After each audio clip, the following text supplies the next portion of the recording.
Hi friends, అందరికీ నమస్కారం అండి. ఇవాళ అయితే మా పీజీలో టిఫిన్కు పూరి, దాని కాంబినేషన్గా పూరి సాగు చేస్తున్నాము. పూరి సాగు అంటే తెలుగులో పూరి కూర అండి, కర్ణాటకలో పూరి సాగు అంటారు.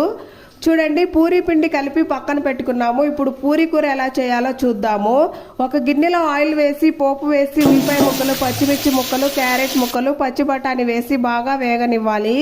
ఇప్పుడు అల్లం వెల్లుల్లి పేస్టు, కొంచెం పసుపు, ఉప్పు వేసి బాగా వేగనివ్వాలి.